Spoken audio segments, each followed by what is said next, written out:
इस कहानी के मेन कैरेक्टर का नाम है कबीर। कबीर एक बहुत ही ज्यादा रेप्यूटेड फैमिली से बिलोंग करता है और वह बहुत ही अच्छे खासे अपार्टमेंट में रहता था। बिकॉज उसके सम फाइनेंशियल इशू कुछ ऐसे हो गए थे, उसकी वजह से उसे रहना पड़ता था एक ऐसी जगह पे जो अनलाइक दिस जैसे बहुत ही बेड रूम में।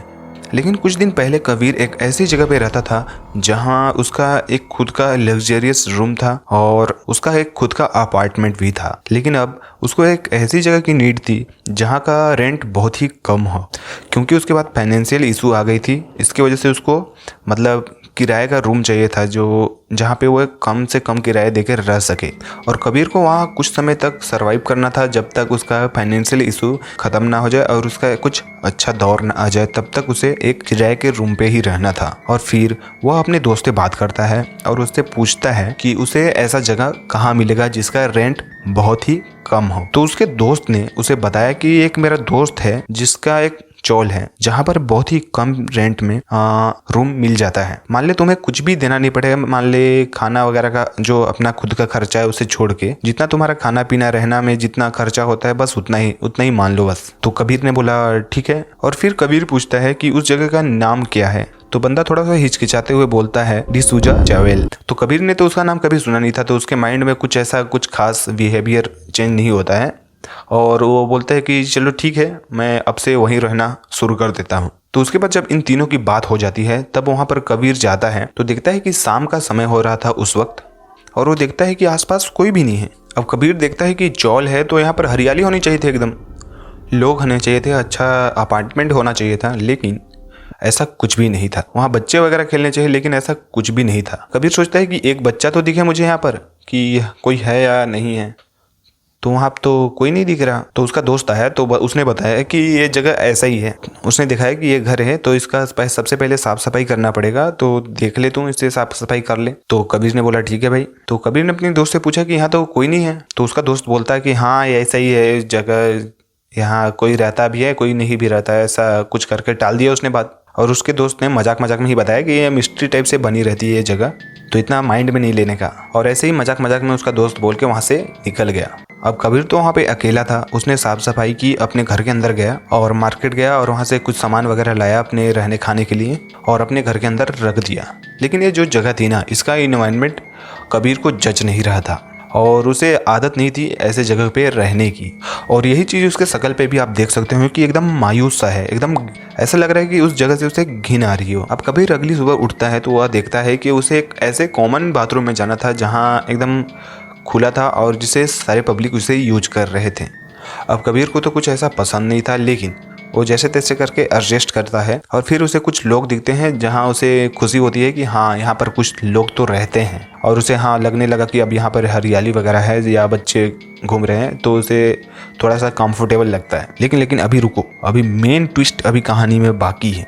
अब जैसे ही शाम होती है तो उसने देखा कि सब वापस से अपने अपने रूम में जाने लगे। तो उसके मन में सूझने लगा कि क्या है यार, यहाँ पर कोई जानवर वगैरह घूमता है क्या जो इतनी जल्दी लोग अपने अपने घर के अंदर जाने लगे। अब उसी रात को ये खाना वाना खाने के बाद 11 बजे रात को अपने रूम से बाहर निकलता है जैसे ही, और कॉल पे अपने दोस्तों से बात कर रहा था। तो कबीर वहाँ पर यही देखता है कि सभी और सन्नाटा है और एकदम अंधेरा अंधेरा दिख रहा है। वो देखता है कि ना कोई इंसान है ना कोई जानवर है, बस शांति, एकदम सन्नाटा। अब मेन ट्विस्ट यहाँ पे आती है दोस्तों। अब जैसे ही वह पीछे मुड़ता है तो देखता है कि एक औरत है जो उसके ठीक पीछे ही खड़ी थी। थोड़ा सा उससे दूर वो सीढ़ियाँ चढ़ते हुए उसे दिखती है और फिर वो ऊपर की तरफ जा रही थी। अब यहाँ पे कबीर देखता है कि वो जो औरत थी वो पहले माले पे पहुंच गई और वहाँ पे सारे घर थे जो अंदर से एकदम लॉक्ड थे और सब पे एकदम ताला वगैरह लगाया गया था। और अब वो औरत शुरू करती है वो जो उसका डेली का काम था। तो उसने जैसे ही अब पहले डोर पे नॉक करती है, कोई दरवाजा नहीं खोलता। कुछ देर तक वहां पर खड़ी रहती है।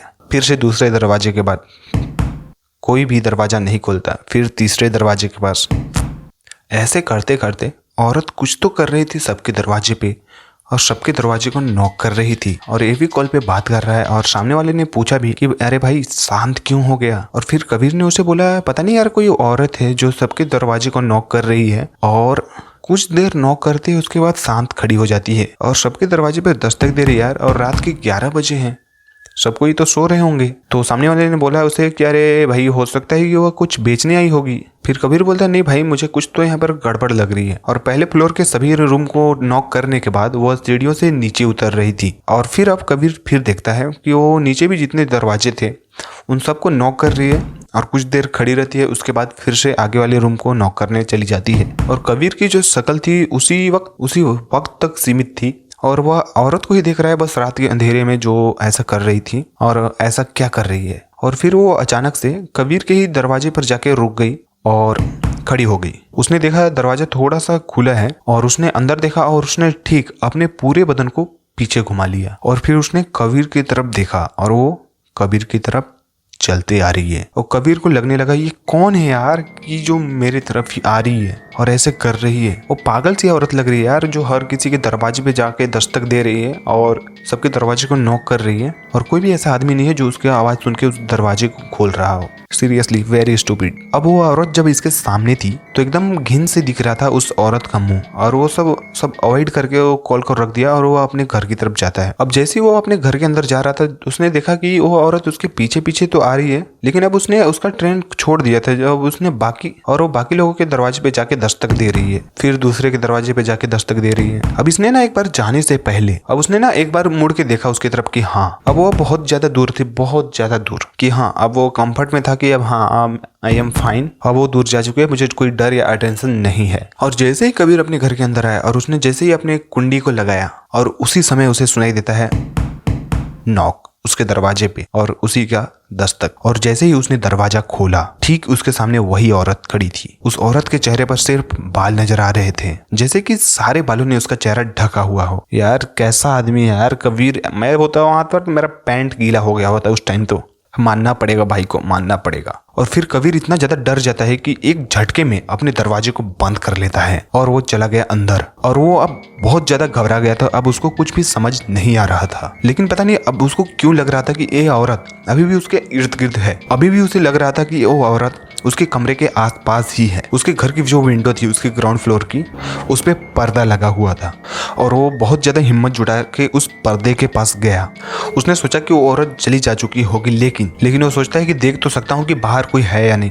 तो उसने जैसे ही अपने पर्दा को ऐसे हटाया ठीक सामने वो औरत उसके सामने खड़ी थी, ठीक वैसे ही जो दरवाजे पे खड़ी थी। एकदम खौफनाक चेहरा लेके बालों से ढका हुआ उसका चेहरा था, एकदम डरावनी। वो बहुत ज्यादा ऑलरेडी डर चुका था। उसने वो पर्दा था उसे फिर से लगा दिया। उसके आंखों में आंखें डाल के छोटे छोटे कदम लेके वो पीछे आया और बिस्तर पर बैठा। लेकिन अचानक से ना उसको ब्रीदिंग की आवाज यानी सांस लेने की आवाज उसे सुनाई दी। उसने उस खिड़की की तरफ देखा लेकिन कोई भी नहीं था उस खिड़की के आसपास। और फिर उसने ठीक अपने बाजू में देखा तो वही औरत उसके बगल में बैठी हुई थी, उसके एकदम बाजू में। और उसके चेहरे की तरफ ही वो देख रही थी और बस घूर के देखे जा रही थी जैसे कि पता नहीं उसने क्या देख लिया हो। कबीर कुछ भी कह सकता था या कुछ भी कर सकता था उससे पहले वो औरत उसके और भी करीब आके बैठ गई। उसके बगल में ही बैठी थी लेकिन उसके और ही ज्यादा करीब आ गई। उसने कहा आज तक इतने सालों में मेरे दस्तक का किसी ने जवाब नहीं दिया और तूने एक पल भी नहीं लगाया वो दरवाजा खोलने के लिए। क्या तू जानता नहीं है कि हर रात को यहाँ पे क्या होता है? क्या तू जानता नहीं है कि तू है कहाँ? कबीर कुछ भी नहीं कह पाया क्योंकि उसकी जो आवाजें लग रही थी कबीर को वो इंसान की आवाज नहीं लग रही थी क्योंकि वह कोई शैतानी आवाज लग रही थी। उसके बाद कबीर एकदम छुपने की कोशिश कर रहा था और फिर औरत ने कहा कि तू मेरे ही घर पे रह के मुझसे ही छुपने की कोशिश कर रहा है। कबीर था कि हिम्मत जुटा के थोड़ा सा सामने आने की कोशिश कर रहा था। अब जैसे ही कबीर ने उस औरत का चेहरा देखा उस औरत का चेहरा पूरा गीला था और सड़ा हुआ भी था और ऐसा लग रहा था कि जैसे पानी में पड़ा पड़ा पूरा सड़ गया। ये चेहरा कबीर से देखा नहीं जा रहा था क्योंकि कबीर बहुत ज्यादा डर चुका था। अब इसलिए भागते हुए कबीर उस घर से बाहर निकल गया